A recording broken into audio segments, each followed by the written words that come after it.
Chers auditeurs, chères auditrices, soyez les bienvenus. Comprendre une idée située dans le passé, ce n'est pas seulement s'en remettre aux mots, c'est-à-dire à l'étymologie ou à la façon dont les anciens ont fait usage d'une parole. Même l'iconographie est un vecteur, souvent très parlant, du contenu que les anciens attribuaient à un concept. Seul problème, souvent, nous ne connaissons les images antiques que par le biais des mots. Des images, nous nous approcherons donc lentement aujourd'hui, en entrant par le vestibule des mots, vus à leur tour dans le miroir des images. Laissons-nous guider d'abord par le plus sensible des poètes. Exilé à Tomis, sur les rives occidentales de la mer Noire, dans ses lettres envoyées du pont, Ovide se transporte souvent en pensée à Rome, dont il revoit les lieux chers à son cœur. À notre tour, essayons de le voir à Tomis, chez les Scythes, ou plutôt les Sarmates, comme l'a imaginé Delacroix en 1859. Le véritable protagoniste du tableau est la nature, omniprésente et distante. Un paysage dépouillé à la végétation rase, un buisson, de petits arbres. Les interventions de l'homme sont rares, pas de signes de culture au sol, de pauvres cabanes en arrière-plan. Des figures humaines semblent intégrées elles aussi à la nature. Les Scythes, les Sarmates, vêtus succinctement au ton brun et ocre qui reprend ceux du paysage. Presque au centre, un peu à gauche par rapport à l'observateur, se détache la figure du poète, complètement étrangère au contexte. Le blanc immaculé et le bleu intense ne trouvent aucune correspondance précise dans aucun autre détail du tableau. Les chaussettes blanches avec des minuscules décorations dorées expriment une élégance urbaine. Mais les Scythes les traitent cependant bien, contrairement aux Romains soi-disant civilisés, l'adoptant et l'encourageant à se sentir bien. Du lait du jument va lui être offert. Un garçon lui sourit, s'appuyant sur son chien pour exprimer que le génie n'est reconnu que par la pureté et la fidélité. C'est donc de ces brumes pérennes qu'Ovide, dans ses lettres envoyées de la mer Noire, se transporte souvent en pensée à Rome. Ovide décrit certains événements romains comme s'il y avait assisté. Par exemple, la consécration d'un temple à la justice, en 13 après Jésus-Christ, accompli par Tibère à son retour des combats contre les Germains. Il n'y a aucune divinité plus clémente que notre prince Auguste, lequel tempère sa force par sa justice. Tibère vient d'ériger à la justice d'Auguste une statue dans un temple de marbre. Mais depuis longtemps, Auguste l'a gardée dans le temple de son esprit. Quel sentiment de détresse nous transmettent ces vers, si l'on songe que le poète malheureux, dans ces coins reculés du monde, s'astreint à louer la justice du prince qui l'a chassé en exil. C'est peut-être de ces vers que Justinien s'est souvenu 500 ans plus tard, quand il a introduit son projet de digeste. Attendu que tous ces matériaux ont été rassemblés grâce à notre divine munificence, nous voulons qu'il forme un ouvrage achevé et qu'on puisse le consacrer à la justice, presque comme un temple qui lui appartient impropre et très saint. Ce sont les mots par lesquels l'empereur annonce en 530 la volonté de bâtir le digeste. Les pierres en sont les livres des juristes classiques qu'il dit avoir déjà rassemblés en généreux maître d'ouvrage. Il évoque donc la vision d'un temple qui abrite la statue de la justice, tout comme le digeste lui-même en gardera les mots et les règles. Dans le digeste lui-même, dans le quatrième titre du 13e livre, on peut lire en revanche ces propos. En général, le juge qui connaît de cette matière doit aussi avoir l'équité présente devant les yeux. Il s'agit d'un texte d'Ulpien qui porte sur l'action que l'on utilise lorsque les parties ont convenu d'un lieu spécifique où le débiteur exécutera sa prestation. Comme les circonstances peuvent rendre difficile d'effectuer le règlement à l'endroit convenu, le juge est souvent appelé à une évaluation fine des intérêts opposés en jeu. Par exemple, si le défendeur dit qu'il est prêt à donner caution de payer la somme en cet endroit, voire même qu'il a déjà déposé la somme à payer, le juge ne devra-t-il pas absoudre le défendeur? C'est à ce type d'arbitrage qu'Ulpien fait référence en disant que le juge qui connaît de cette matière doit aussi avoir l'équité présente devant les yeux. Et le sous-entendu, c'est que l'opposition, mais pas l'opposition, disons la coordination doit être avec le droit, équité. En s'en tenir à ces textes, justice et équité étaient donc perceptibles pour les Romains. Certes, Cicéron se plaignait, nous n'avons pas du droit pur et de sa sœur la justice une image en ronde bosse, mais nous devons nous contenter d'une ombre ou de dessin. Plût au ciel que du moins ceux-ci réglassent notre conduite. Et pourtant, son propos aussi sous-entend que les Romains considéraient que ces idées, même si elles semblaient un peu fuyantes, floues, avaient des caractéristiques reconnaissables. Donc, comment les ont-ils vues? Dans le cas de l'Equitas et de la Justitia, la recherche iconographique a réalisé un véritable bond en avant qualitatif grâce à l'analyse de Lars Ostwald en 2009, qui s'appuie par ailleurs sur une étude précieuse de Barbara Lichoka de 1974. D'abord, Justitia. Ce fut probablement Tibère qui, le premier, lui dédia une statue. Nous venons de l'apprendre en nous appuyant sur le vers d'Ovide. L'information du poète est confirmée par le calendrier de Praeneste, une ville du Latium à une quarantaine de kilomètres à l'est de Rome, qui enregistre l'année et les jours de cette consécration, le 8 janvier 13 après Jésus-Christ. Vous en voyez le fragment où on lit quelques lettres qu'on peut bien intégrer grâce au vers d'Ovide. Des mots, toujours des mots. Possédons-nous des images, enfin? Peut-être que cette monnaie, émise justement sous les règnes de Tibère, s'inspire de cette fameuse statue qui s'inspirait à son tour de sa mère Livia.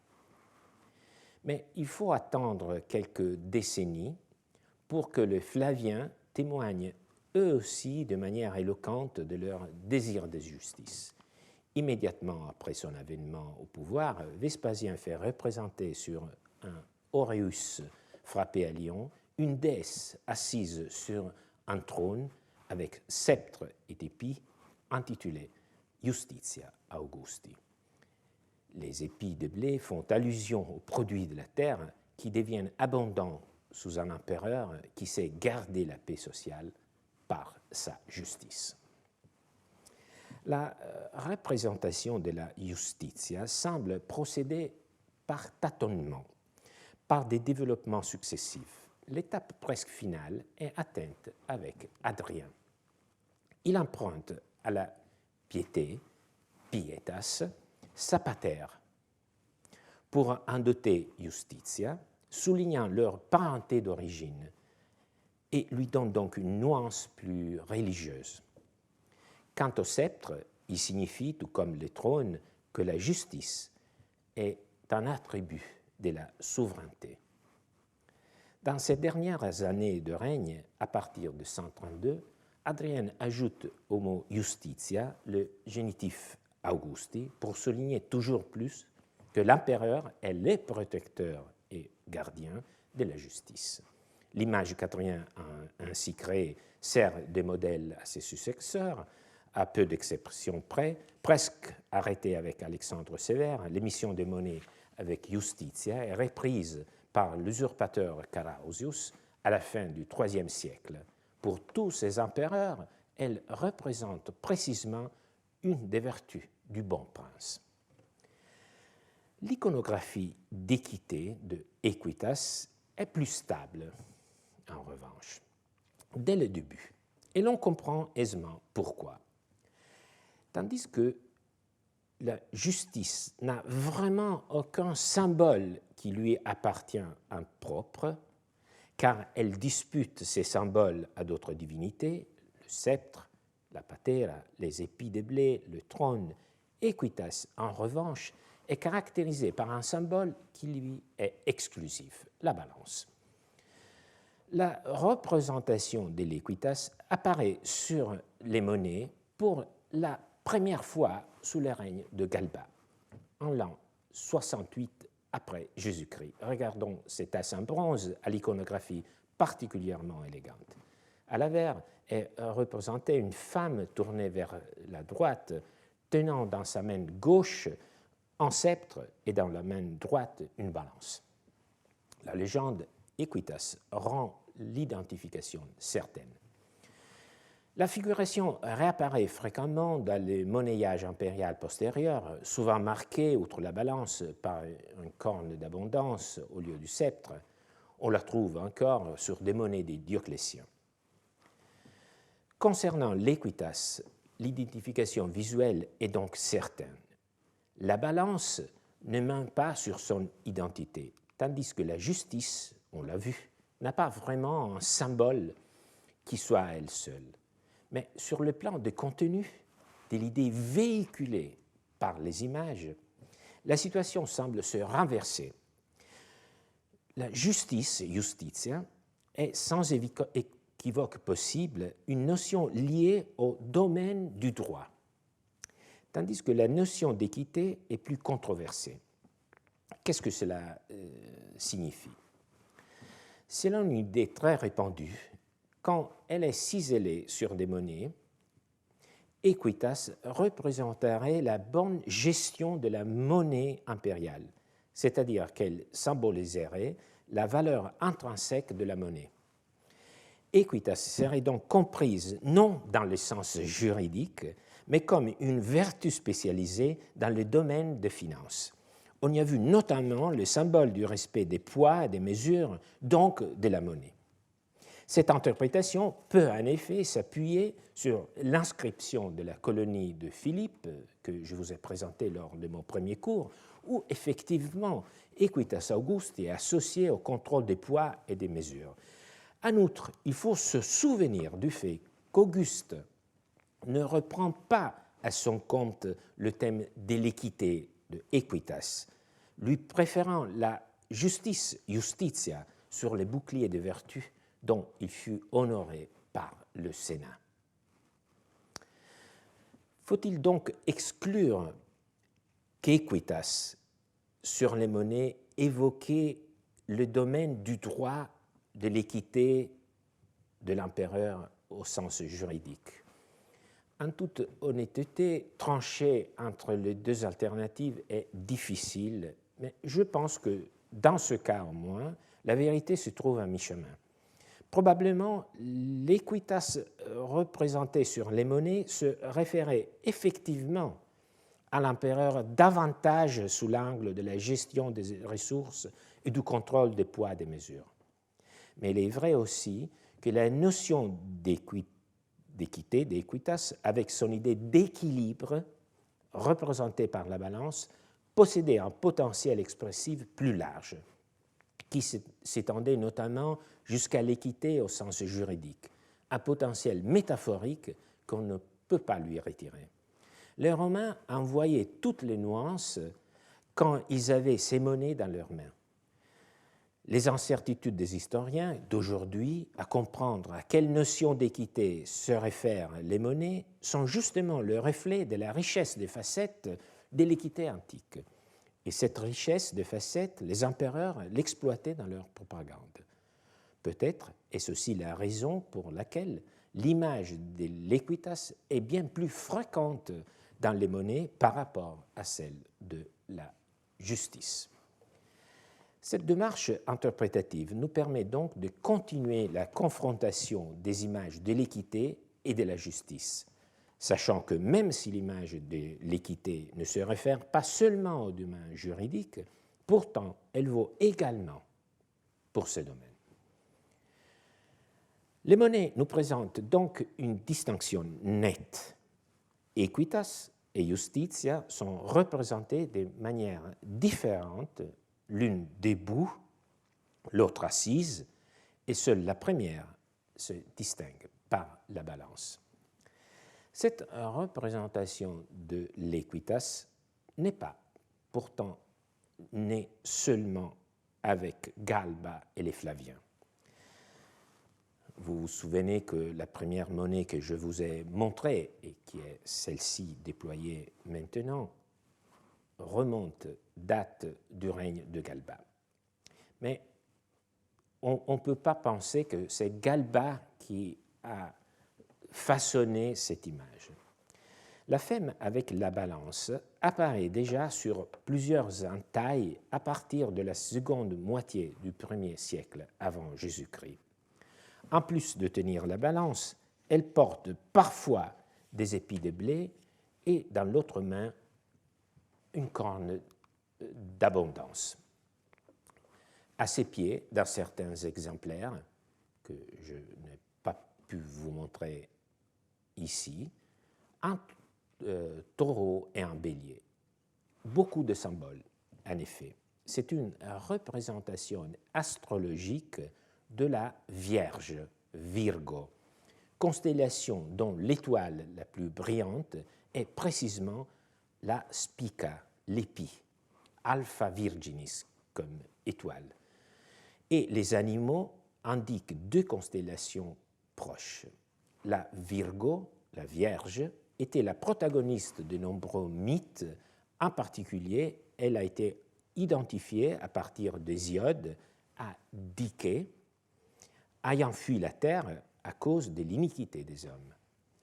Le fait que la Virgo, sur des gemmes du 1er siècle avant Jésus-Christ, porte la balance, est aussi le corne d'abondance, signifie précisément que pour ceux qui ont conçu l'image, c'était l'équité. Mais, et c'est là un des nœuds les plus intéressants de notre histoire, même des plus complexes, la Vierge, la Virgo, fut aussi nommée en latin, Justitia. Donc, cette représentation astronomique et astrologique qui remonte, pas dans cet exemplaire qui est plus tardif, mais on a des exemplaires même du 1er siècle avant Jésus-Christ. Cette représentation qui nous montre la Vierge et qui est pourvue d'une balance, parfois dans les textes littéraires, est nommée Justitia. De tout cela ressort qu'il y a des domaines où equitas et justitia sont bien distinctes, on l'a vu dans les monnaies de l'époque impériale, mais il y en a parfois aussi qui se superposent. Il y a des superpositions entre les deux notions. En résumé, quand elle apparaît dans les monnaies de Galba, l'equitas en tant que femme à la balance et à la corne d'abondance ou au sceptre est probablement déjà une représentation consolidée, attestée au moins depuis la fin de la République. Même si équité a parfois été considérée identique à justice, les deux images se sont progressivement diversifiées dans le monnayage impérial. Quant à la balance, très brièvement, elle a probablement été importée en Grèce comme transformation du motif égyptien de la balance qui pèse les âmes et détermine leur destin après la mort. Dès là, elle est passée pour symboliser Dike, déjà chez Échille, et après, elle a été adoptée à Rome comme symbole de l'équité, Cela présuppose cependant non seulement le symbolisme grec, quand ce symbolisme a été accueilli à Rome, ce n'est pas seulement à l'idée grecque qu'il pensait, mais aussi et surtout à la balance de la mancipatio, acte solennel d'achat qui impliquait la pesée du métal en tant que contrepartie. Par conséquent, l'équitas plus ancienne, conçue comme la divinité gardienne du marché, c'est probablement la déesse à laquelle on offrait des gobelets comme celui que nous avons vu dans nos cours précédents, depuis le IIIe siècle avant Jésus-Christ. Donc, l'équité la plus ancienne n'est pas au fond si distant que cela de l'idée de justice basée sur un équilibre de prestations. L'iconographie confirme, en d'autres termes, le noyau sémantique de l'écum qui consiste en l'équilibre. Et donc, quand Ulpien, dans le texte que nous venons de lire, exhortait le juge à garder davantage l'équitas devant les yeux, il se souvenait, bien sûr, de cette valeur. Ce parcours nous montre que même si ecum est une idée romaine, elle dut, à un moment donné, s'enrichir de nouveaux contenus au contact avec la pensée grecque, en particulier avec les concepts de dikaiosune. Quand cette rencontre a eu lieu, on ne peut pas le dire précisément par manque de sources, mais comme nous le verrons, je commence à entrer dans la deuxième partie de ce cours, comme nous le verrons, au moins au IIe siècle avant Jésus-Christ, on en trouvera des traces de cette rencontre. Le concept grec est connu surtout à travers Aristote, c'est-à-dire qu'il a été élaboré par lui. Mais il a déjà été exprimé par Platon, qu'il attribue à Simonide, le poète de Céos qui a vécu entre le VIe et le Ve siècle. La page de Platon qui discute dans la République cette définition ancienne mérite d'être lue parce qu'il y a un commentaire très critique de cette notion qui en même temps nous fait progresser dans sa compréhension. Cette définition-notion a ensuite trouvé une large acceptation dans les stoïcismes. Nous verrons plutôt la version aristotélicienne. Selon Aristote, en résumé, le propre de la justice est la volonté de répartir selon le mérite. Pour mieux apprécier la réception latine de cette notion, rappelons comment Aristote est parvenu à sa définition.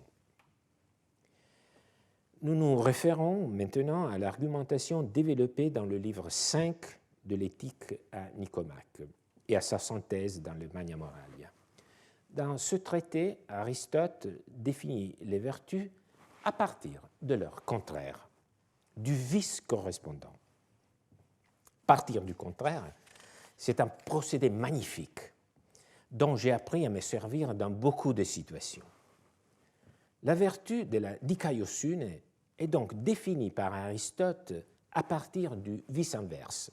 Alors, toute la difficulté de ces procédés, effectivement, réside dans l'individuation du vice contraire. C'est là toute la difficulté. Et par rapport à la justice, quel est le vice contraire ?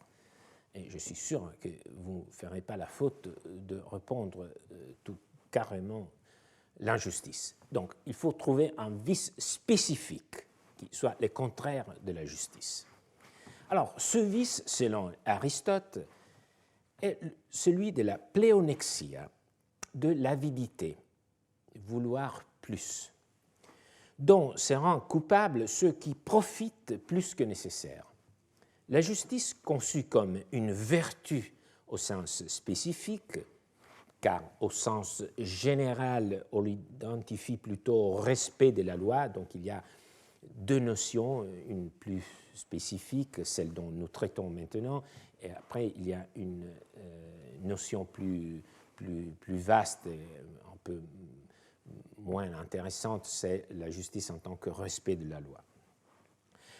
Donc la justice comme une vertu au sens spécifique consiste en la moyenne entre deux quantités excessives, entre trop et trop peu. Il s'ensuit, comme une évidence, dit Aristote, pour lui tout était évident, que si l'injuste est le plus l'inégal, le juste est alors l'égal, comme vous le voyez dans cette petite citation. Les stoïciens Chrysippe, en cette matière, comme dans maintes d'autres, a dit les mots justes, donc il nous vient au secours.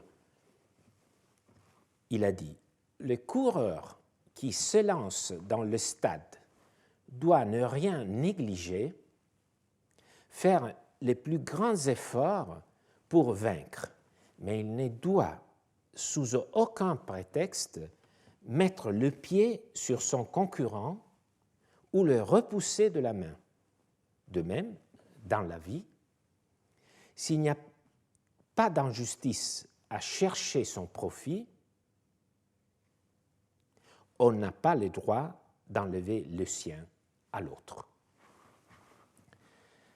La justice, la dikaiosune, ainsi définie, se présente de deux manières qui diffèrent à la fois en ce qui concerne la nature des relations sociales en jeu et en ce qui concerne le calcul du rapport d'équité.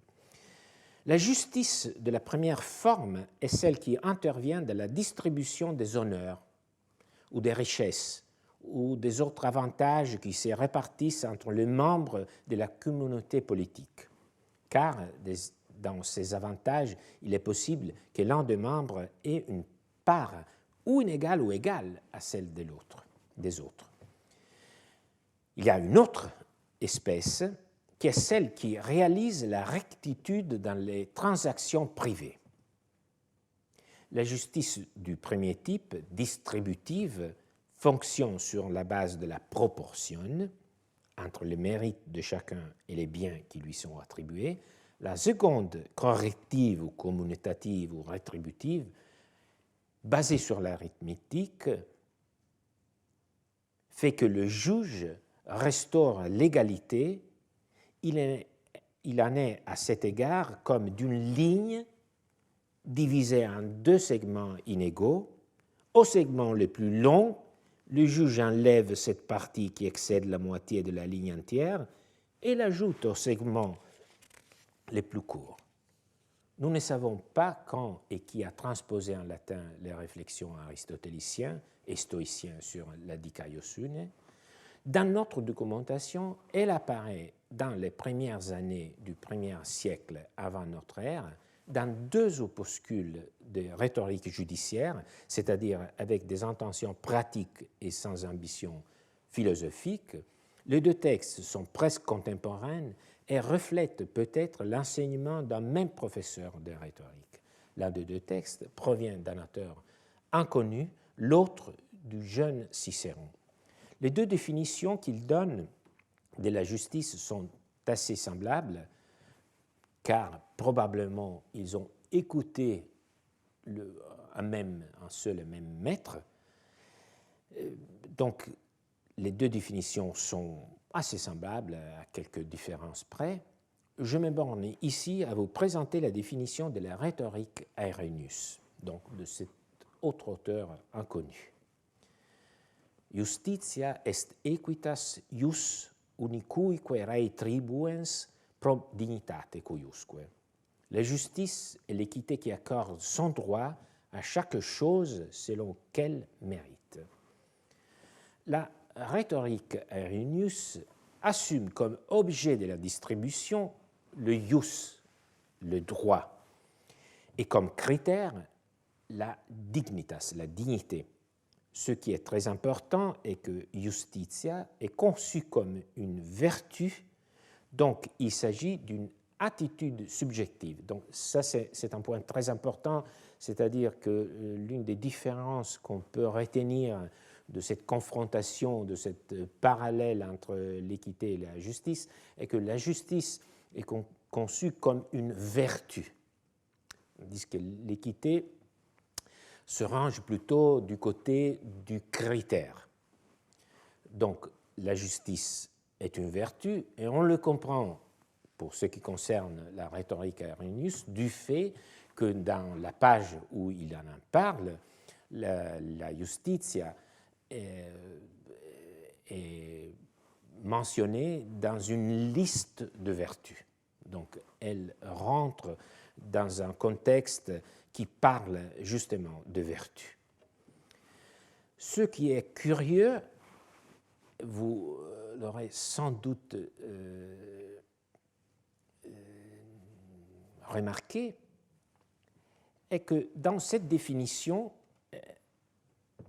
il y a la présence de deux notermes, c'est-à-dire de justitia, mais aussi de equitas. Alors, d'abord, qu'est-ce que ça signifie? C'est très difficile à traduire, donc la mienne n'est qu'une interprétation parmi plusieurs possibles. Alors, probablement, equitas exprime ici, en quelque sorte, l'idée d'attitude de l'esprit, ce qu'en grec on nomme exis, c'est-à-dire manière d'être.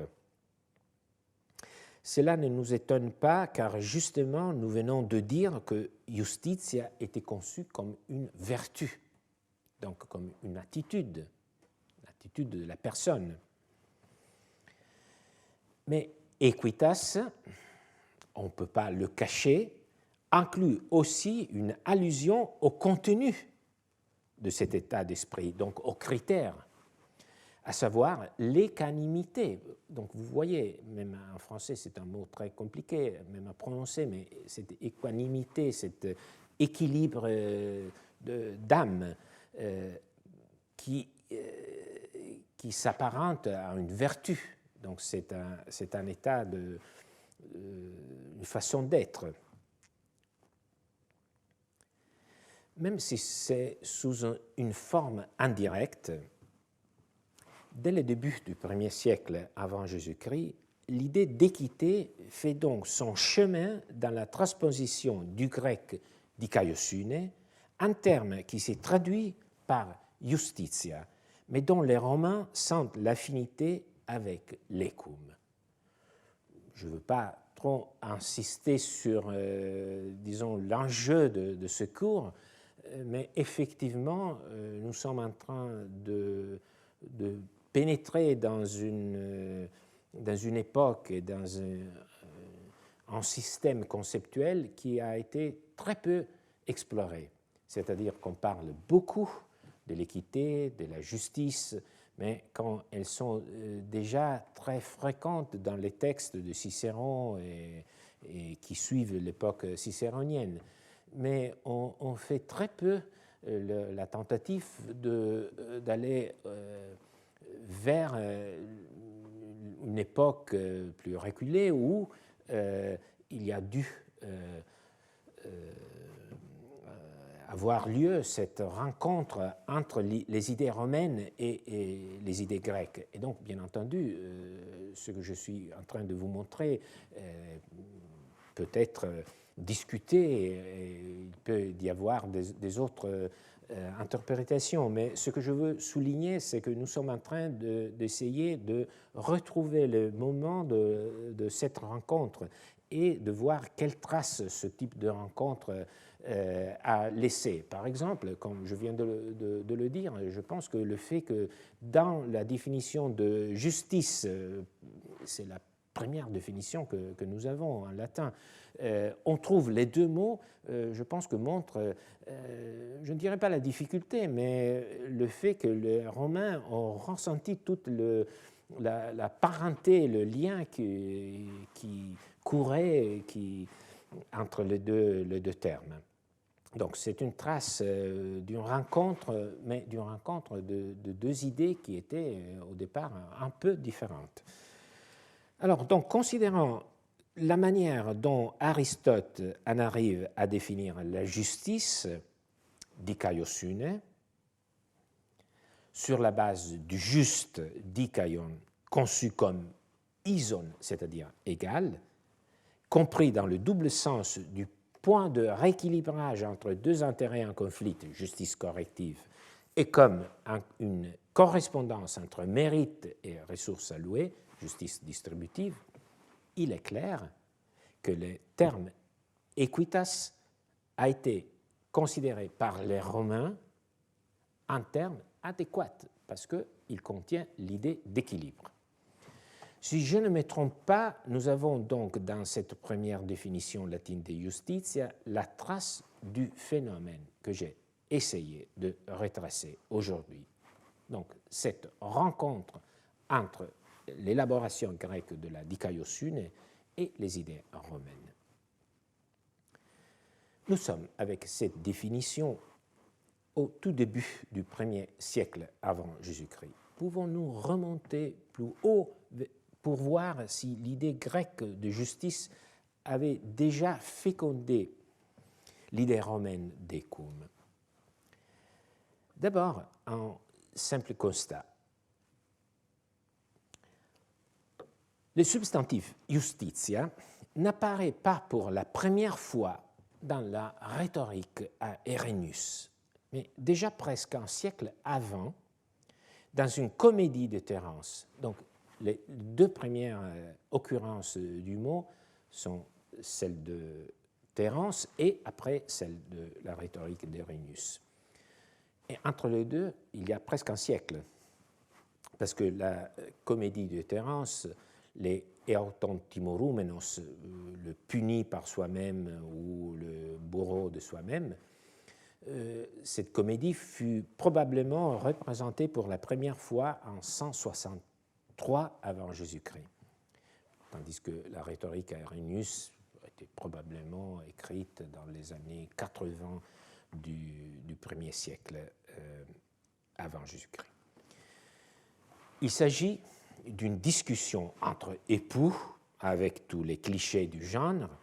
L'homme avait ordonné à sa femme de supprimer leur fille de sa naissance, mais elle l'avait sauvée en la donnant une femme qu'il a élevée. La chose découverte, l'homme s'emporte. « Tu as commis faute sur faute en cette occasion », il dit à sa femme. « D'abord, si tu avais bien voulu exécuter mes ordres, il fallait la tuer et non prononcer contre elle un faux arrêt de mort qui lui laissait en réalité l'espoir de vivre. Mais laissons cela de côté. La pitié, les sentiments maternels, passons. Mais quel beau chef-d'œuvre de prévoyance tu nous as donné. Quel était ton but? Réfléchis, tu as livré corps et âme ta fille à cette vieille et tu l'as réduite à se prostituer ou à être vendue en place publique. Voici, j'imagine, quelle était ta pensée? Tout ce qu'on voudra, pourvu qu'elle vive. Que faire avec des gens qui ne connaissent ni les droits, ni les biens et l'équitable? Bien ou mal, utile ou nuisible, ils ne voient rien que ce qui leur plaît. Son épouse lui répond « Mon crémès, j'ai eu tort, je te l'avoue, ou je me rends. Mais maintenant, je t'en prie, montre-toi d'autant plus indulgent que ton esprit est plus réfléchi, que ma sottise trouve quelque recours en ta justice. » Passage intéressant, pas seulement du point de vue psychologique, car en plus d'utiliser pour la première fois dans la littérature latine le mot justice, Terence évoque dans le même contexte aussi les termes bien latins de ius et de bonum et tecum. Nous assistons donc à ces rapprochements entre les deux rivages, la Grèce et Rome. Et encore, vous vous souvenez du propos de Caton l'Ancien qui distinguait entre l'égalité devant la loi et l'équité qui veut qu'à chacun est accordé un gloire et un honneur selon ses mérites. ne s'agit-il pas, dans cette deuxième partie, d'une application de la notion de justif distributif grec? Nous sommes dans les mêmes années que Terence. Donc, Caton avait la conscience de cette idée grecque de la dikaiosune. Mais je voudrais conclure par cet autre passage. Plus d'un siècle avant la rhétorique à Irénæus et avant Cicéron, la définition de la justice distributive semble avoir été la base d'une page de Plaute écrite vers 205 avant Jésus-Christ. Il aurait été équitable que les dieux ne règlent pas la vie des hommes sur un modèle uniforme. C'est un début assez solennel. On va voir quelle sera la fin. Comment procède un bon commissaire du marché pour fixer les prix? Les bonnes marchandises, il en règle le tarif de manière qu'elles soient vendues pour ce qu'elles valent. Et les mauvaises, pour qu'elles approvissent leurs propriétaires à proportion des défauts qu'elles présentent. Il aurait été équitable que les dieux répartissent de la même façon la vie humaine, à l'homme aimable et bon accorder une longue existence, aux méchants et aux coquins couper promptement le souffle. Traduction qui nous donne toute l'idée, disons, comment on peut dire, de la comédie romaine. Bien sûr, c'est une école littéraire et cela reprend le modèle de la nouvelle comédie hellénistique, mais il reste que l'écrivain romain comprend parfaitement les concepts et la place, et place ce concept, le place sous le signe de l'écume. Car vous voyez que dans ce texte, pour 2 fois, nous lisons le mot écume. Donc, il aurait été équitable que les dieux ne règlent pas la vie des hommes sur des modèles uniformes. Donc, vous voyez l'idée de la proportion, le contraste entre l'équité et l'égalité. Il ne faut pas utiliser l'égalité où il y a des mérites différents. Pour 2 fois, on trouve le mot écume. Et ce qui est encore plus significatif, c'est que dans ce contexte, le poète évoque le prix, le marché, l'échange, les poids, les mesures, et l'équité est, disons, liée dans ce contexte à ce milieu. Donc, l'équité, l'écume, était ressentie avant tout comme une correspondance patrimoniale dans les échanges, c'est-à-dire l'idée d'équité qui sera encore représentée sur les monnaies impériales. Vous avez donc vu, par des mots et par des images, que Rome et la Grèce sont 2 mondes, mais que 2 ponts, dans ce cas, les unissent. Dikaiosune, pour ainsi dire, se divise entre justitia et equitas. Les Grecs apportent une définition, mais les Romains un contenu, celui de l'équilibre. Je vous propose un tableau récapitulatif. Alors, je montre dans ce tableau, d'une part, les occurrences et l'émergence de equitas. À la droite, vous voyez les occurrences de la justice et à mi-chemin, vous voyez des formes mixtes où on ne peut vraiment pas trancher ou, entre les deux, où il y a une coexistence. Alors d'abord, nous avons le témoignage du pocolum, du gobelet de Essessia, qui nous montre déjà au IIIe siècle avant Jésus-Christ une sorte de culte de l'équité déjà personnifiée, probablement dans un contexte de change de marché. Au IIe siècle, nous avons vu dans le cours précédent l'utilisation de l'équité du ecum dans un sens juridique dans les Senatus Consultes, mais aussi dans les comédies de Plaute et de Terence. Et nous avons aussi vu que à cette époque, il n'y avait pas une opposition entre droit d'une part et équité, mais qu'il concevait les deux domaines comme des domaines qui devaient converger. En même temps, au IIe siècle, on trouve le mot justitia dans Terence lié lui aussi à bonum et tecum. Donc, vous voyez qu'il y a toujours une sorte de proximité entre les concepts. Et nous trouvons en plus des traces assez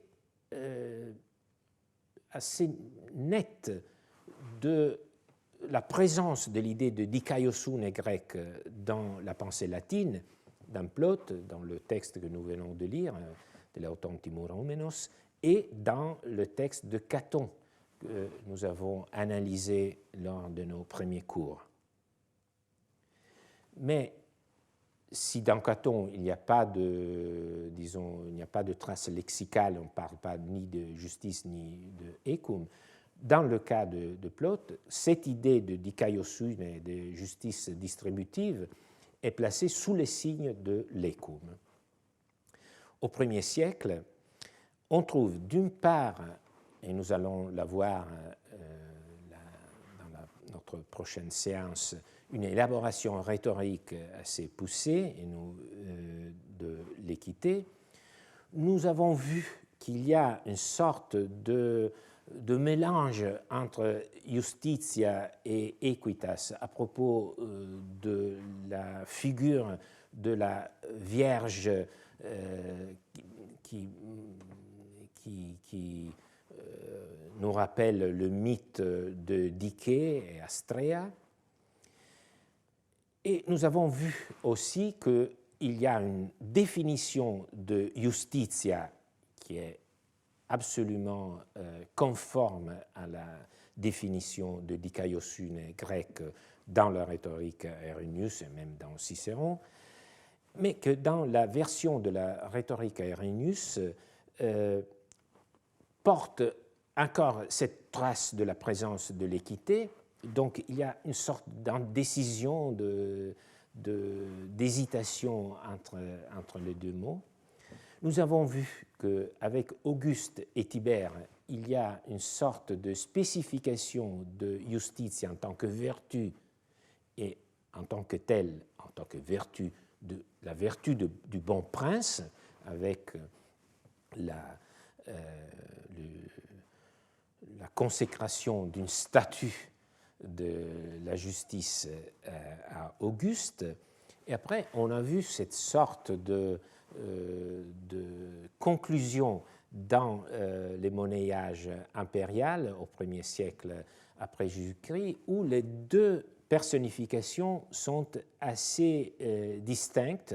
Il n'y a plus d'indécision, mais nous avons vu que c'est l'équité qui garde la balance, et donc, en gardant la balance, elle garde cette notion d'équilibre qui était, disons, incontournablement liée à la définition grecque de dikaiosune. Donc, il y a toujours quelque chose de l'équité qui la relie à cette idée de la dikaiosune qui était un peu plus voisine du mot justitia en latin.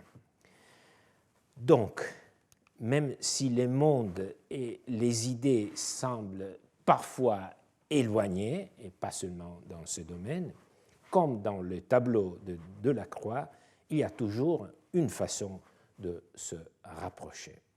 Je vous remercie pour votre attention et je vous donne rendez-vous le 5 mai pour notre prochain cours. Merci beaucoup.